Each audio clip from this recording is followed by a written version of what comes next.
स्वार्थी यानी कि स्वयं का अर्थ। जो इंसान स्वयं का अर्थ जानना चाहता है, जो खुद को समझना चाहता है, क्या वो इंसान आपकी नजर में गलत है? हम जब भी किसी को स्वार्थी कहते हैं तो इसका मतलब तो ये नहीं होता कि वो आदमी स्वयं का अर्थ समझना चाहता है। तो फिर वो गलत कैसे हुआ?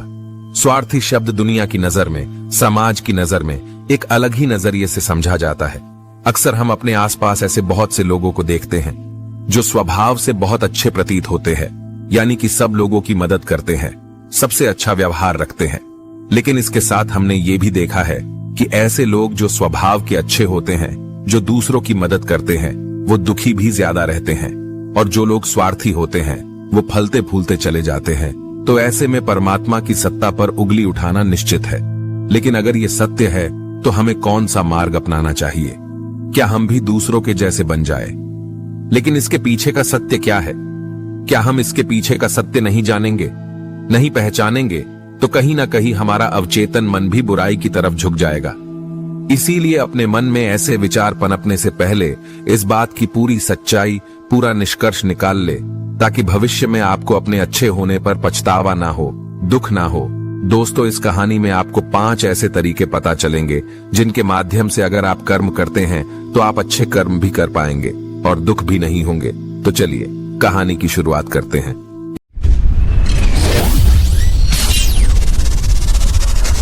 एक गांव में आनंद नाम का एक आदमी रहता था।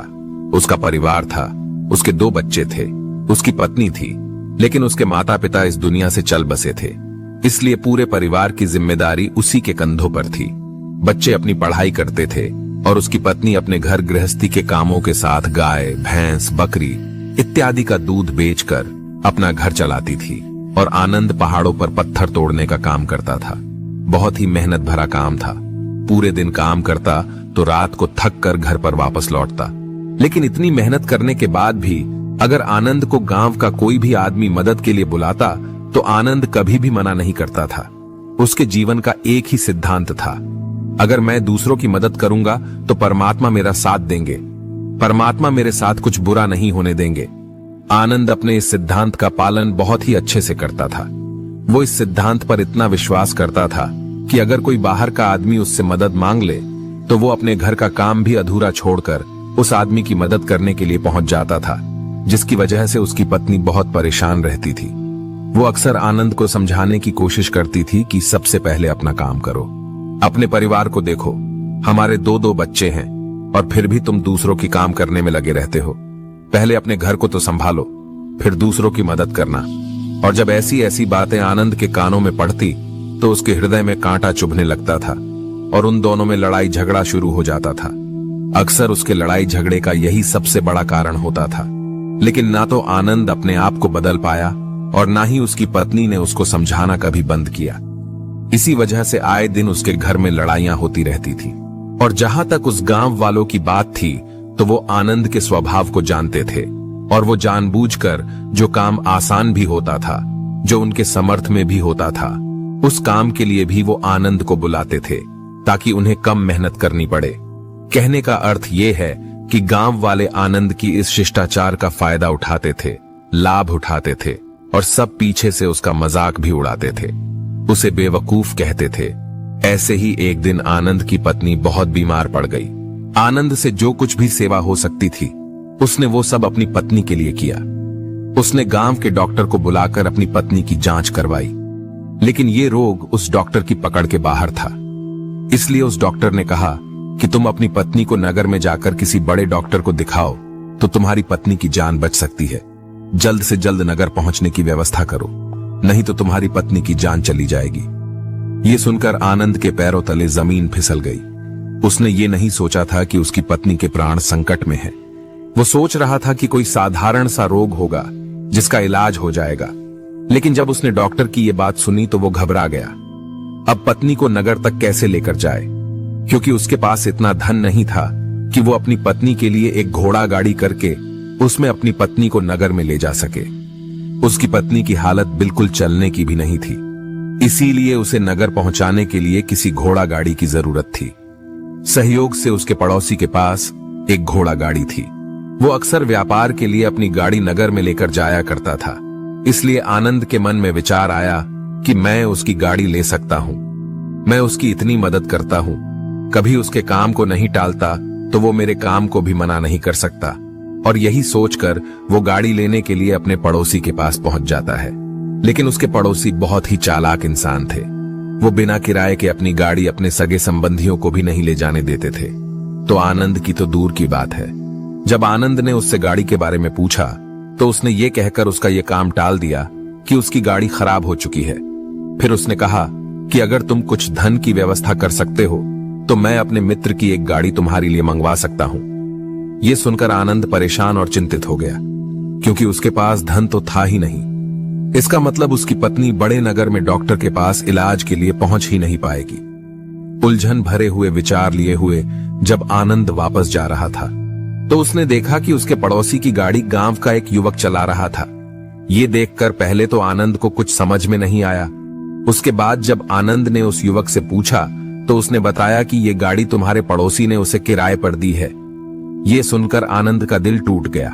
उसने कभी सपने में भी नहीं सोचा था कि उसका सबसे अच्छा मित्र, उसका पड़ोसी उसके साथ ऐसा कर सकता है। हालांकि ये इस बात पर दुखी होने का वक्त नहीं था। इसीलिए आनंद वहां से जल्दी से लौट जाता है और गांव के ही एक सेठ के पास जाकर कुछ धन उधार लेकर अपने पड़ोसी को दे देता है। उस पड़ोसी ने अपने मित्र की गाड़ी मंगवा दी, जिसके बाद वो अपनी पत्नी को डॉक्टर के पास नगर में ले जाता है। जब उसकी पत्नी का इलाज चल रहा था तो आनंद यही सोच रहा था कि एक वो दिन था जब उसकी पड़ोसी की बेटी बीमार हो गई थी और उसका पड़ोसी यहाँ पर नहीं था। तो मैं पूरी रात डॉक्टर के पास उसके लिए बैठा रहा था, उसकी देखभाल की थी, उसकी सेवा की थी। इतने दिनों तक वो घर नहीं आया था, तब मैं ही उसके परिवार की देखभाल किया करता था। मैंने जिनके लिए इतना कुछ किया, उसने एक गाड़ी देने से मुझे मना कर दिया, और वो भी तब जब मेरी पत्नी जिंदगी और मौत के साथ खेल रही थी। कुछ देर बाद डॉक्टर बाहर आकर आनंद को एक बहुत बुरी खबर देते हैं। वो आनंद को बताते हैं कि उसकी पत्नी को कर्क रोग हो चुका है और इसका कोई भी इलाज नहीं है। उसके पास कुछ समय ही शेष बचे हैं। ये सुनकर आनंद दुखी होकर वहीं जमीन पर बैठ गया। उसकी पूरी दुनिया उजड़ने वाली थी और उसे कोई रास्ता नजर नहीं आ रहा था।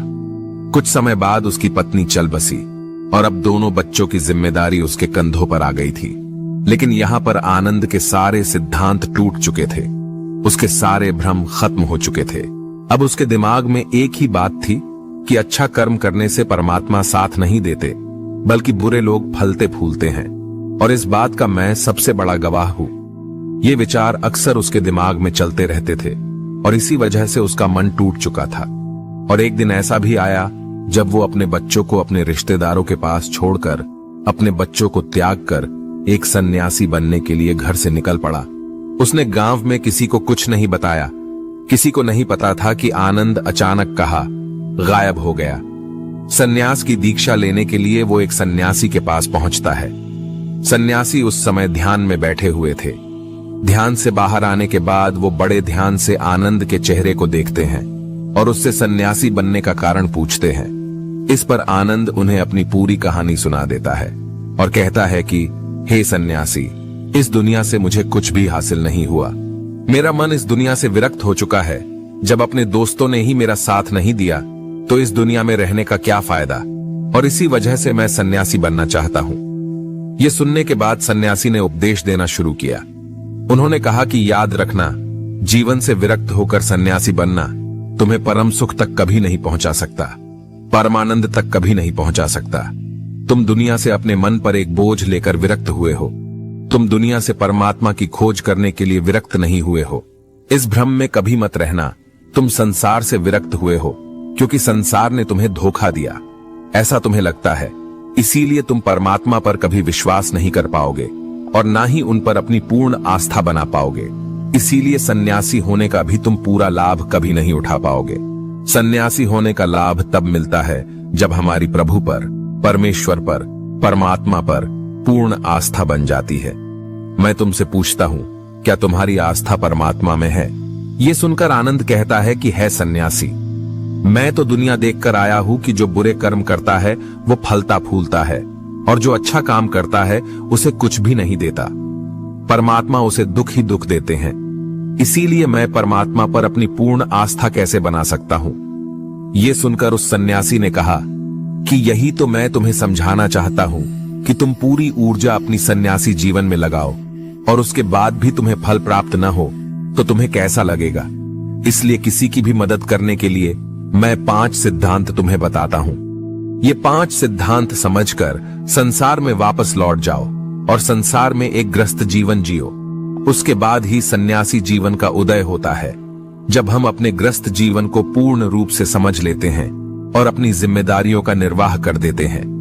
ये कहकर सन्यासी ने कहना शुरू किया कि जब भी तुम किसी की सहायता करते हो, किसी की मदद करते हो, तो उसमें सबसे पहली बात, सबसे पहला सिद्धांत जो ध्यान में रखने का होता है वो ये होता है कि किसी की मदद करते वक्त, किसी की सहायता करते वक्त कभी भी उससे उम्मीद मत रखना। ये मत सोचना कि आज मैंने इसकी सहायता कर दी, मदद कर दी, तो कल बदले में ये भी मेरी सहायता करेगा, मेरी मदद करेगा। अगर तुम ऐसा सोचोगे तो तुम्हें जीवन में दुखों का सामना करना ही पड़ेगा, क्योंकि एक नहीं तो दूसरा या दूसरा नहीं तो तीसरा कोई ना कोई तुम्हारी उम्मीद जरूर तोड़ेगा। और वास्तविकता में वो मदद या वो सहायता नहीं होती है, वो हमारे लालच का ही एक रूप होता है। हम उसकी सहायता या मदद निर्भर तरीके से नहीं कर रहे हैं। हमारे मन में लालच का भाव है, हमारे मन में बदले का भाव है। हम ये सोचकर मदद करते हैं कि इसकी मदद कर देता हूं तो कल ये मेरी भी मदद करेगा।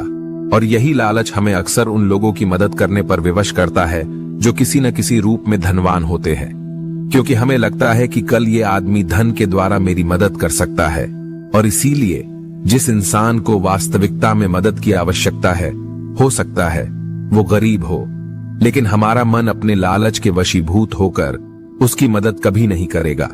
इसीलिए किसी की मदद और किसी की सहायता करने के अपने विचार को विस्तार दो।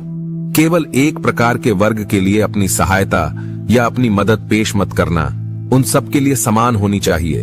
जरा सोचो, एक तरफ तुम्हारा मित्र हो जिसके पास धन है, संपदा है, और दूसरी तरफ कोई गरीब औरत हो जो भूखी बैठी हुई है। तुम्हारा दोस्त तुमसे कहता है कि आज तो खाने के लिए अच्छे अच्छे पकवान मंगवा लो बाजार से, और दूसरी तरफ वो औरत तुमसे 2 सूखी रोटी मांग रही है, तो तुम किसकी मदद करोगे? कौन मदद का हकदार सबसे पहले है?